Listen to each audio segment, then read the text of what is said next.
Senior Analyst Zixtal stared at the holographic display, their 4 hearts beating in an irregular pattern. 27 years of analyzing alien weaponry hadn't prepared them for this moment. The scan results defied everything they knew about physics, engineering, and the fundamental laws of the universe. "Run it again," they ordered, all 3 eyes fixed on the rotating image of the derelict vessel. Junior Analyst Kriegs complied, their appendages trembling as they initiated another deep scan. "Sir, this is the 7th time. Run it again." The massive scanner array hummed to life, bathing the mysterious ship in invisible waves of energy. Zixtal watched as the data streamed across their neural interface, each new reading confirming their growing fear. The vessel's hull composition alone violated 3 fundamental laws of material science. The weapon emplacements suggested capabilities that should have torn the ship apart the moment they were fired. "Sir," Kreitz whispered, "the energy residuals. They're consistent with the hegemony incident." Zixtal finished. Everyone knew about the hegemony's defeat, an entire defense fleet reduced to debris by an unknown assailant. The incident had been classified at the highest levels, but rumors persisted. Zixtal accessed their secure communications channel. "This is Senior Analyst Zixtal requesting immediate connection to High Command. Priority Alpha." The response was instantaneous. "Denied. Current authorization insufficient for." "Authorization override." Pattern Omega 79. Confirmation. "The ghost ship is real." Silence filled the channel for 3 long heartbeats. Then, connecting to High Command. The holographic display shifted, revealing the stern faces of the Confederation's military leadership. First Speaker Vexthal's expression darkened as they absorbed the preliminary data. "You're certain?" Zixtal transmitted the scan results. The weapon signatures match perfectly. "This is the ship that destroyed the hegemony fleet. But that's not why I'm calling." "Explain." "The hegemony incident suggested we were dealing with a technological superior species. These scans prove something far worse." Zixtal highlighted specific readings. "This ship's systems are standardized, mass-produced. The engineering tolerances indicate this is one of many, possibly hundreds or thousands." The council chamber erupted in overlapping voices. First Speaker Vexthal raised a limb for silence. "Your recommendation?" "I need a full analysis team. The best we have. This ship is dead in space, but its secrets could determine the survival of our species." "Granted. But Zixtal." The first speaker leaned forward. "Why did you invoke pattern Omega 79? Zixtal transmitted one final scan result. "Because according to these readings, this ship, this technological marvel that outclasses our entire fleet, is classified in their database as a light cruiser." "Sir, this isn't their warship. It's their scout." The authorization came through instantly. Within hours, Zixtal had assembled the Confederation's finest minds in xenotechnology. As they prepared to board the vessel, Senior Engineer Peltak approached with obvious distress. "I've studied the preliminary scans," Peltak said. "I'm withdrawing from the mission." "Explain." "The artificial gravity system. Sir, it's impossible. Not advanced, not mysterious. Impossible. It violates everything we know about gravitational manipulation. And yet," Peltak's appendages twisted in agitation, "and yet it's clearly an older system. Well used. Maintained, but not cutting edge." "Your point." "A species that treats physics like this, that builds impossibility into their basic systems. I don't want to see what else they're capable of. I've filed my resignation." So has Trellix. Zixtal watched their best engineer flee the briefing room. They couldn't blame them. The ship radiating impossible energy readings before them represented everything the Confederation feared. A species that didn't just push boundaries but broke them, that didn't just fight battles but rewrote the rules of warfare itself. The boarding shuttle powered up, carrying Zixtal and the remaining team toward the derelict vessel. As they approached, Emergency lights flickered to life along the hull, systems reactivating despite catastrophic damage that should have rendered everything inert. "Sir," Kreitz called out, "I'm detecting internal movement. The ship, it's repairing itself." Zixtal stared at the massive vessel looming before them. The hull bore scars from weapons that should have vaporized it. Impact craters showed signs of battles that should have been impossible to survive. And now, even apparently dead, it was showing signs of life. "Begin recording," Zixtal commanded. "This is Senior Analyst Zixtal, beginning preliminary analysis of an unknown vessel, classification tentatively identified as human light cruiser. May the Founders protect us from what we're about to learn." The shuttle docked with a soft thud, and as the airlock cycled, Zixtal couldn't shake the feeling that they weren't investigating a derelict ship. They were awakening a sleeping giant. The airlock's inner door opened with a whisper that seemed to echo through the massive ship's corridors. Zixtal led their team into what ship schematics suggested was a secondary access corridor, their environmental suits' sensors working overtime to analyze every surface. "This rust coloration," Secondary Analyst Ventul observed, reaching toward a reddish-brown stain on the wall. Curious that a species would choose such an aesthetic for their. "Don't touch it," Chief Medical Officer Mixtel's voice cut through the comm channel like a plasma burst.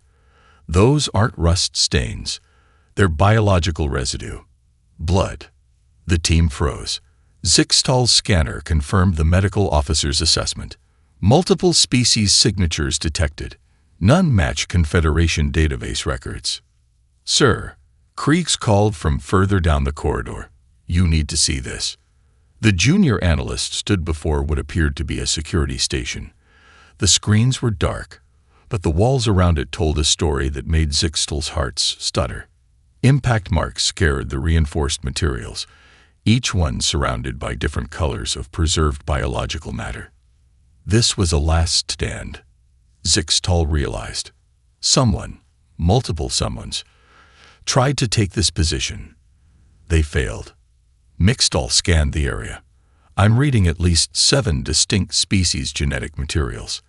The patterns suggest, by the Founders, they were wearing powered assault armor. The impacts penetrated straight through. Standard weaponry wouldn't," Ventul began, but a sudden noise cut them off. The security station hummed to life. Red emergency lighting bathed the corridor as systems that should have been dead sparked back to consciousness. The team scrambled backward as holographic displays materialized, showing ship schematics, damage reports, and what appeared to be combat logs. "Impossible," Ventul breathed. "The power systems were completely drained. We confirmed it." "Analyzing power source," technical specialist Rixtal reported. It's coming from the hull material itself.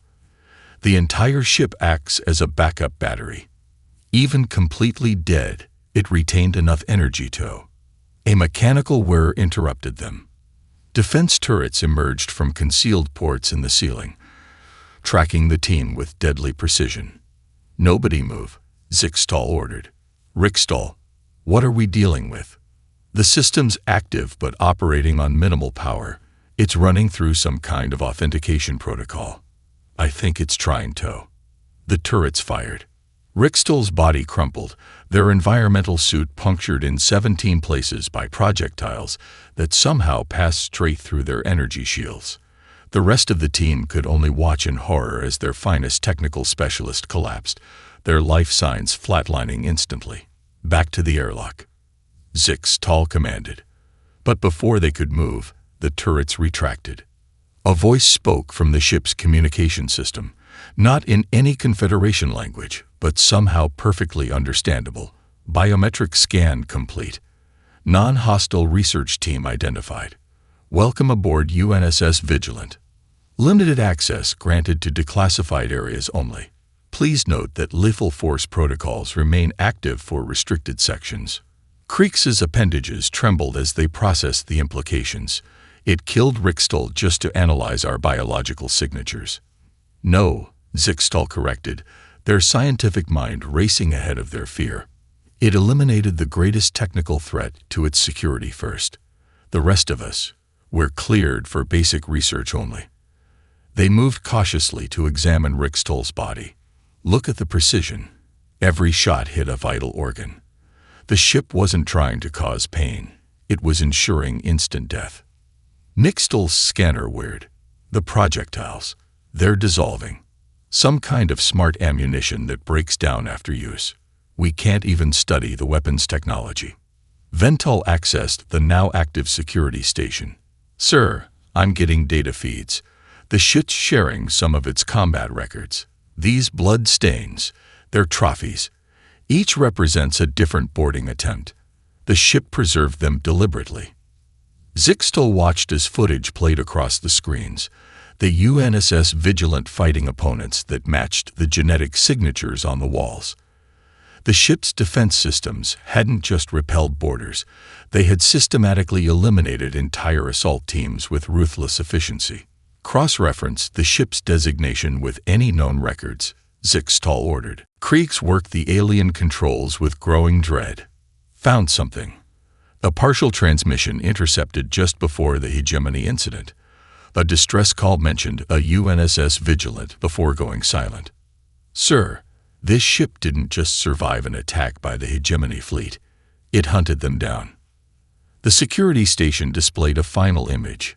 The Vigilant engaging multiple capital ships simultaneously. Its point defense system swatted incoming fire like insects while its main weapons carved through supposedly impenetrable shields. "Update High Command," Zixtal commanded. "Inform them that the ship's automated defense systems remain operational despite catastrophic damage." And they stared at Rixtol's body, now being absorbed into the deck plating itself, leaving no evidence behind. "And advise that we've confirmed these humans don't just build warships. They build predators." As if in response, the ship's lighting shifted, illuminating a path deeper into its depths. An invitation, or perhaps a challenge.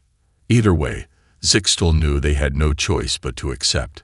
The Confederation needed answers, no matter the cost. Even if those answers might drive them mad. The path deeper into the UNSS Vigilant led the remaining team to what appeared to be the ship's medical bay. Like everything else about the vessel, it defied conventional understanding. Zixtal watched as Mixtal examined the equipment with growing agitation. "This isn't just a medical facility," the chief medical officer declared. "It's an evolution chamber." The room housed rows of modified stasis pods, each connected to a central processing unit that hummed with residual power.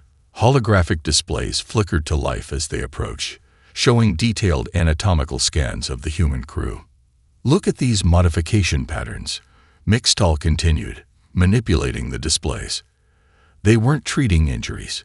They were upgrading their bodies. Voluntary mutations, cybernetic enhancements, neural interfaces. They rebuilt themselves to match the ship's capabilities. Kriegs examined a nearby console. The ship's systems adapted in return. Each crew member had a unique biological signature, and the vessel modified itself to enhance their natural abilities. It's like they were becoming one organism. That's exactly what they were doing, Zixtal realized. The humans didn't just build this ship, they designed it to evolve. Every battle, every engagement, every moment of operation taught both crew and vessel how to function more efficiently together. The medical bay's central computer activated, displaying performance logs and enhancement records. The team watched in stunned silence as footage showed crew members undergoing voluntary procedures that would have been considered torture in Confederation space. They altered their nervous systems to interface directly with the weapons, Vental observed, modified their skeletal structure to withstand higher G-forces, even rewired their brains to process information at machine speeds. A secondary door slid open, revealing what appeared to be a recreational area. But like everything else aboard the Vigilant, it served a darker purpose. Training simulators lined the walls, their programs still active despite the ship's damaged state. Running analysis on entertainment content, Creech reported. Then, sir, these aren't games. They're combat scenarios. The crew, they spent their leisure time practicing warfare. Zixtal accessed one of the simulations. The scenario loaded. A seemingly impossible situation where a single ship faced overwhelming odds. The solution required actions that would have been considered suicidal by any Confederation standard. Check the high scores, Zixtal commanded. The data appeared, showing that not only had the crew attempted these impossible scenarios, they had succeeded, repeatedly. What the Confederation considered certain death, these humans treated as a challenging diversion. Medical officer, Zixtal called. What can you tell me about their brain chemistry? Mixtal analyzed the neural scans. Their baseline adrenaline levels would kill most species. They appear to thrive on stress responses that would cause psychological breakdown in Confederation citizens. And these modifications, the medical officer's appendages trembled. They enhanced those traits. They made themselves even more capable of functioning under extreme conditions. A soft chime drew their attention to a stasis pod at the far end of the bay. Unlike the others, this one still held an occupant, a preserved human body, presumably for medical study. The pod systems had maintained it in perfect condition. By the founders, Mixtal whispered, scanning the corpse. This wasn't battle damage. This crew member died of natural causes during an enhancement procedure. But look at their expression. The human's face bore what the team would later learn was called a smile. They enjoyed it, Vental realized. The modifications, the combat, the constant evolution, it wasn't just duty. It was pleasure. The medical base systems continued their work, even now attempting to optimize themselves for future use. Displays showed new enhancement protocols being developed, combat techniques being refined, improvements being designed for crews that might never come. Update for High Command, Zixtal dictated. The humans have transcended the boundary between biological and mechanical evolution. Their ships don't just carry crews, they transform them. Each vessel is a living laboratory, turning already formidable creatures into something beyond our comprehension. As if responding to the analysis, the ship's systems displayed one final set of data, performance metrics showing the steady improvement of crew capabilities over time. The curve extended upward beyond the graph's limits, suggesting the humans saw no ceiling to their potential for advancement. One more thing, Zixtal added to their report. We're not dealing with a warrior species that built advanced ships. We're dealing with a species that has learned to merge with their vessels, creating hybrid entities that are neither fully organic nor fully mechanical. The team moved on, following the ship's guidance toward what appeared to be the engineering section. But Zixtal lingered for a moment, studying the peaceful expression on the preserved human's face. What kind of species, they wondered, smiles at the prospect of their own evolution? The answer, they feared, would be even more terrifying than what they'd already discovered. The engineering section of the UNSS Vigilant made Zixtal question everything they thought they knew about physical laws. The massive chamber house technology that shouldn't exist, operating on principles that violated the fundamentals of spacetime itself. This can't be their primary drive system, Vental insisted, analyzing the pulsing core that dominated the chamber. The energy readings suggest it's running at less than 2% capacity, and even that output exceeds our theoretical maximums. Kriegs manipulated the engineering console, their appendages dancing across controls that responded as if they recognized the analyst's intentions. Sir, you need to see these specifications. The humans didn't just discover a new method of faster-than-light travel. They found dozens of them. This ship can switch between different physics models mid-flight. Zixtal examined the technical readouts, their three eyes widening at the implications. They're not following physical laws. They're shopping between them. When one set of rules doesn't give them the results they want, they simply shift to another framework. The drive core pulsed again, its rhythm reminiscent of a living heart. Diagnostic displays showed the system's self-repair protocols at work, gradually restoring functionality that should have been permanently lost to battle damage. The weapons systems, Vental called from another station. They're beautiful. The analyst's voice carried an unsettling mix of horror and admiration. Look at these firing solutions. Each shot creates a localized bubble of altered space-time. The projectiles don't just hit their targets. They arrive before the targeting computers can engage countermeasures. That's impossible, Mixtall objected. You can't fire a weapon into the past. They don't, Zixtall interrupted, understanding dawning. They fire into a present of their own creation. Each weapon generates a pocket universe where their attack has already succeeded. They studied the technical specifications with growing dread. And this is listed as their basic ammunition. Their advanced weapons. The analysis team fell silent as the advanced weapons data appeared on their screens. The Confederation had long theorized about the weaponization of quantum mechanics, the manipulation of fundamental forces, the harnessing of dark energy. The humans hadn't just achieved these breakthroughs. They classified them as standard loadout. The artificial gravity system is the key, Kriegs realize, accessing historical data. This technology, it's centuries old for them. They mastered gravitational manipulation so early in their development that it changed how they think about physics itself. They don't see universal laws as absolute. They see them as suggestions. Zixtall moved to what appeared to be a maintenance access panel, its surface covered in human writing. Translate this, they ordered. The ship's systems complied. T-evasion. Quantum uncertainty field may cause temporal echoes. Standard safety protocols apply. In case of paradox, contact your supervisor. They treat temporal anomalies like we treat minor equipment malfunctions, Vental whispered. What are we dealing with? The answer came from the ship itself. A holographic representation appeared, showing the Vigilant's theoretical performance envelope. The graph extended into dimensions that hurt to look at, suggesting capabilities that strayed into realms of pure mathematics. Check the date on this drive system's design, Zixtall commanded. Kriegs accessed the historical database. Sir, this is a 20-year-old system, marked for replacement due to being inefficient by modern standards. The implications hit the team like a physical blow.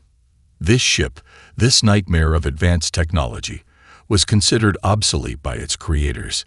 Its reality-bending weapons were standard issue. Its physics-defying drive was scheduled for routine upgrade. New report for High Command, Zixtall dictated, their voice steady despite their racing hearts. The humans don't just possess advanced technology. They possess a fundamental understanding of reality that makes our science look like primitive superstition.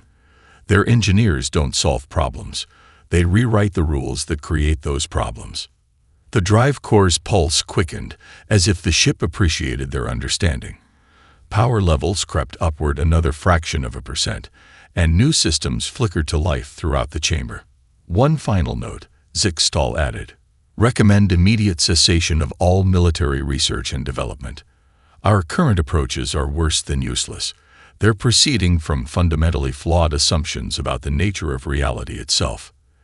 As the team prepared to move deeper into the ship, a final display caught their attention. It showed the vessel's projected upgrade path, improvements planned, but never implemented due to its damage. The humans hadn't just mastered the laws of physics. They'd gotten bored with them, and they were already exploring what lay beyond. The Combat Information Center of the UNSS Vigilant resembled an entertainment facility more than a military command post. Holographic interfaces sprang to life as the team entered, displaying what appeared to be combat scenarios frozen in mid-execution. These are training simulations, Kriegs reported, interfacing with the main tactical display. But the complexity. These scenarios make our most advanced military exercises look like infant play. Zixtall watched as one simulation came to life. A human crew member, their neural patterns preserved in the ship's training system, executed a series of maneuvers that should have torn any vessel apart. The tactician wasn't just fighting. They were playing with physics itself, using the ship's reality-bending capabilities like musical instruments in a deadly symphony. Access their difficulty settings, Zixtall commanded. Creeks complied, then recoiled. "Sir, these are marked as basic training, mandatory exercises for junior crew members." The room's systems responded to their interest, loading more scenarios. The team watched in horror as simulated crews faced situations that the Confederation classified as unsurvivable catastrophes. The humans had labeled them moderate challenges. "Look at their vital signs during these exercises," Mixtal observed, analyzing the medical data. "Elevated heart rates, increased adrenaline production, heightened neural activity. They're enjoying themselves. These aren't just training sessions, they're entertainment." A new simulation began, showing the historical battle. The Vigilant, caught between 3 enemy fleets, executed a series of maneuvers that violated basic laws of physics. The crew's recorded reactions included what the ship's systems identified as laughter and celebratory exclamations. "They're treating combat like a game," Ventil realized. But not because they don't take it seriously. They've mastered warfare so completely that they can afford to find joy in it. The tactical displays shifted, showing the ship's actual combat logs. The team watched as the Vigilant engaged multiple hostile vessels simultaneously. Its crew's performance exceeded even their training scenarios, improvising new techniques in the heat of battle. "Check their psychological profiles," Sixtal ordered. The data painted a picture that defied Confederation understanding. The humans didn't experience combat trauma the way other species did. Their stress responses, rather than causing psychological damage, appeared to enhance their performance. They learned from every engagement, their neural patterns adapting and evolving. "Sir," Kriegs called out, their voice shaking, "I've found their recreational combat programs. The simulations they run for pure entertainment. They're more sophisticated than any military training in Confederation history." The display showed off-duty crew members engaging in what they called video games. The scenarios would have qualified as advanced tactical training in any other military, but for the humans, they were simple diversions. "Cross-reference their entertainment choices with their combat performance," Zixtal commanded. The correlation was undeniable. Crew members who excelled at these games showed superior tactical awareness in actual combat. The humans had turned warfare into a form of play, and in doing so, had transcended traditional limitations. "They're not just trained warriors," Mixtal observed. "They're evolved for combat. Their entertainment shapes their neural pathways, preparing them for battle before they ever see actual combat." A final simulation activated, the Vigilant's last stand. The ship, already critically damaged, executed maneuvers that should have destroyed it instantly. Its crew, facing certain death, maintained what their psychological profiles identified as high morale and tactical creativity. "Update for High Command," Zixtal dictated. "The humans don't just practice warfare, they play with it. Their recreation is more advanced than our tactical doctrine. Their training scenarios exceed our theoretical models, and most critically, they appear to have evolved beyond normal psychological limitations regarding combat stress." The room's systems continued cycling through simulations, each more impossible than the last. The humans had created scenarios that explored the very edges of physics and strategy, pushing boundaries simply because they could. "Additional note," Zixtal added, "standard military deterrence may be impossible. How do you intimidate a species that treats nightmare scenarios as entertainment? How do you threaten creatures who respond to danger with joy?" The tactical displays froze on one final image, a junior crew member's training session. The scenario would have qualified as an extinction-level event in Confederation terms. The human had labeled it good practice. As the team prepared to move on, Zixtal couldn't shake one terrifying thought. If this was how humans played at war, what were they capable of when they fought in earnest? The answer lay somewhere ahead in the ship's databanks. But Zixtal wasn't sure they wanted to find it. The ship's database access terminal hummed to life under Creeks's manipulations, holographic displays filling the air with ship classification data. What they found sent waves of panic through the analysis team. "This can't be correct," Vental insisted, their appendages trembling as they reviewed the technical specifications. "The Vigilance capabilities already exceed our entire fleet's combined power. It must be their flagship, or at least a major capital ship." Zixtal's three eyes focused on the classification designation: light cruiser, Pathfinder class, standard reconnaissance and patrol vessel. Total units in service: 2,147. "Over 2,000, Mixtal whispered. "They built over 2,000 ships with this level of technology for routine patrol duties." The database yielded more terrifying revelations as they dug deeper. The Vigilant wasn't just a standard design. It was considered outdated, scheduled for upgrade or decommissioning before its final battle. "Access their capital ship specifications," Zixtal ordered, dreading what they'd find. The holographic display shifted, showing vessels that dwarfed the Vigilant in both size and capability. Ships that didn't just bend physics, they rewrote it. Weapons that didn't just destroy targets, they erased them from reality itself.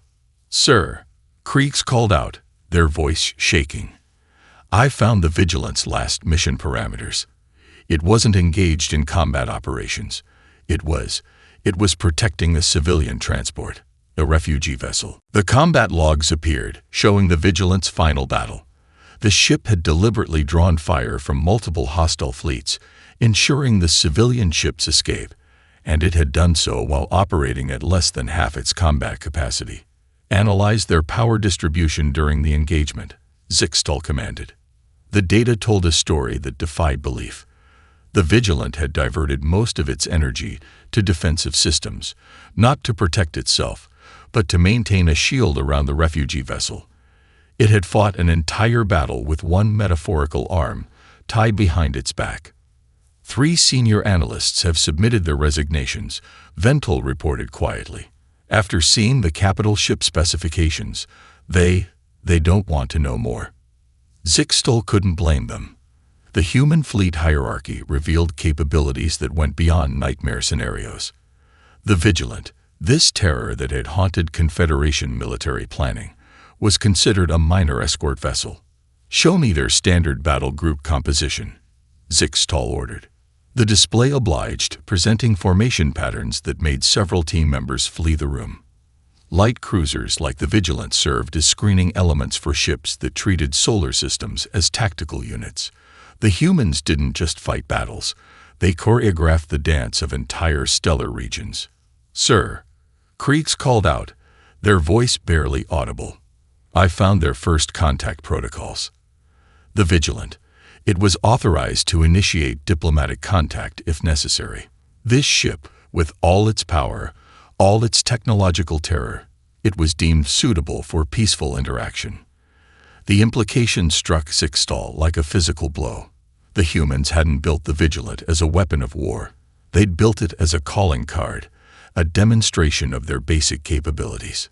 "Update for High Command," Zixtal dictated, their hearts racing arrhythmically.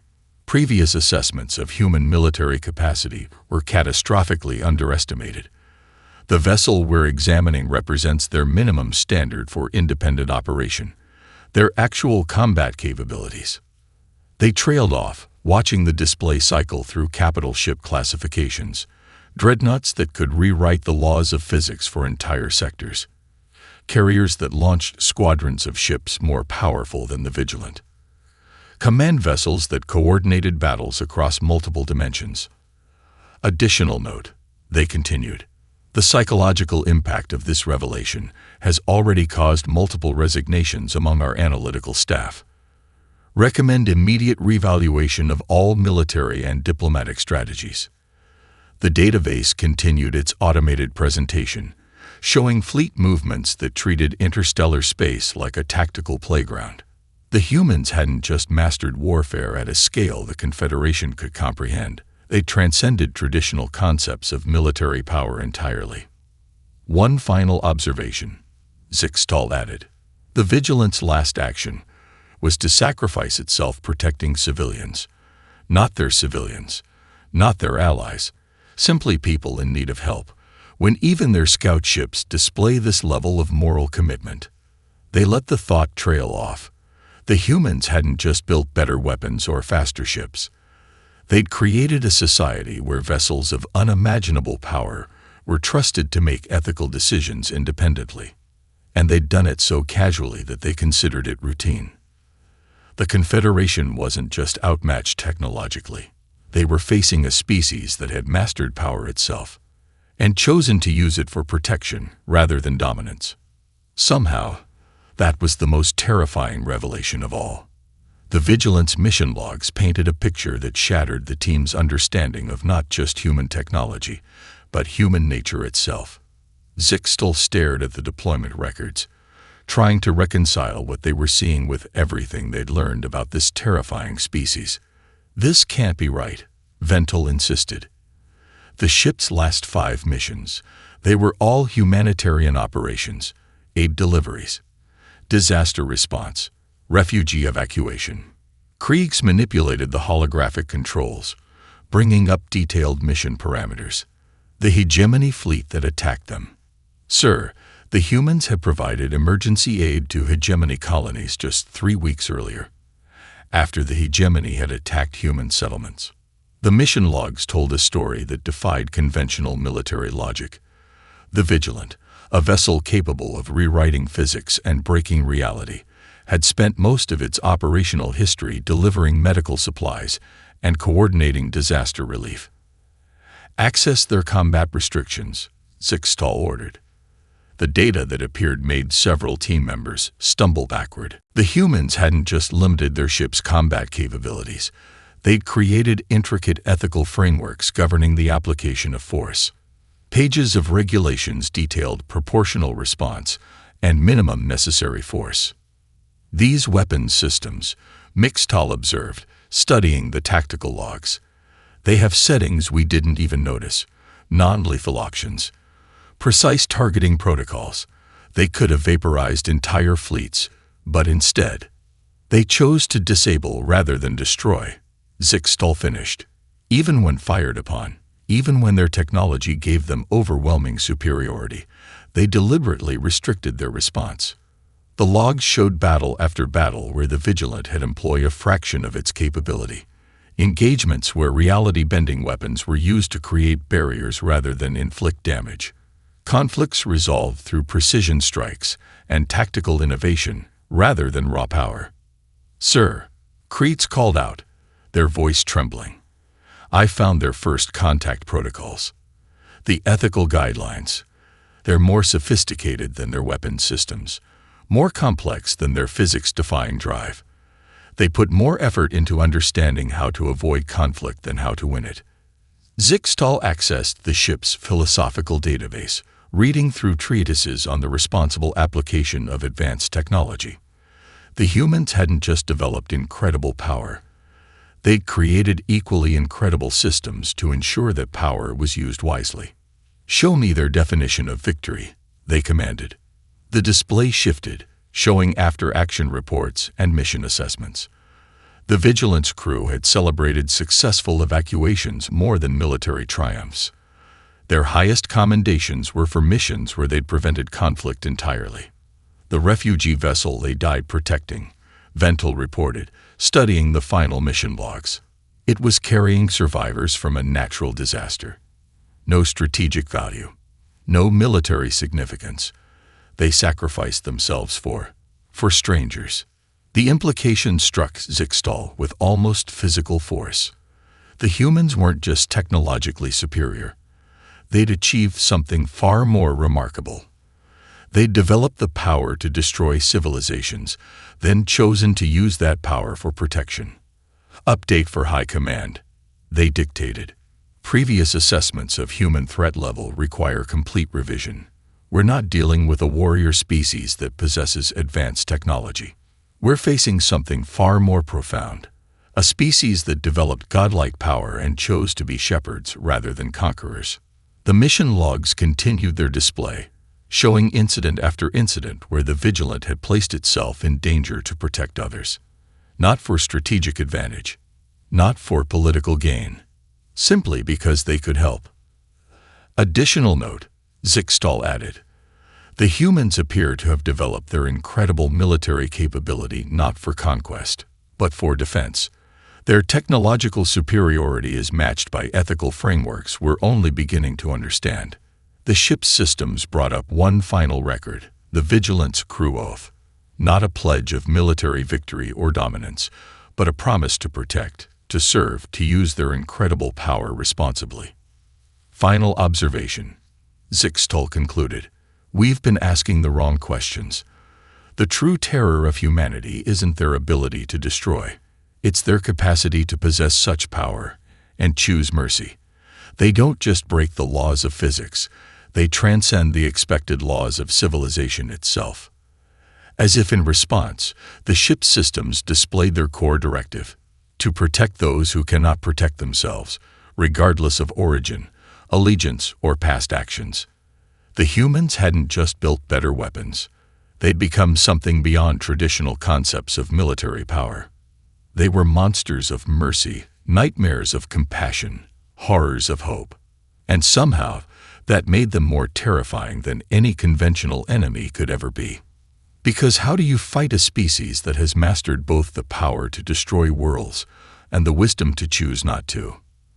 The answer, Zixtal feared, would determine the future of the Confederation itself. The final chamber of the UNSS Vigilant held its most profound revelation, and its most terrifying. As Zixtal accessed the ship's diplomatic database, they discovered something that changed everything they thought they knew about humanity. Sir, Kreitz reported, their appendages trembling as they processed the data. Multiple human vessels have entered the sector. They're looking for the Vigilant. But Zixtal barely heard them. Their attention was fixed on the diplomatic protocols they'd uncovered. Documents so sophisticated in their understanding of xenopsychology that they could only have been written by a species that had mastered both the art of war and the science of peace. They knew, Zixtal whispered. They knew we'd find the ship. They knew we'd study it. Everything we've seen, it was a test. The diplomatic database contained detailed analyses of potential first contact scenarios. The humans hadn't just prepared for peaceful interaction. They'd developed comprehensive models predicting how different species would react to discovering their technology. Look at these behavioral matrices, Mixtal observed, studying the psychological profiles. They predicted our reactions with 94% accuracy. Our fear, our analysis patterns, even the psychological breakdowns of our technical staff. Vental accessed another section of the database. Sir, the vigilance damage. Some of it was deliberate. They configured the ship to reveal its capabilities in a specific sequence. We haven't been investigating a derelict vessel. We've been participating in a carefully choreographed demonstration. The implications struck Zixtal like a physical blow. The humans hadn't just anticipated first contact. They'd engineered it. The Vigilant was both a warship and a diplomatic tool, designed to introduce humanity in a way that would be understood by any spacefaring species. Access their diplomatic assessment protocols, Zixtal commanded. The display shifted, showing a complex decision tree of potential responses to first contact.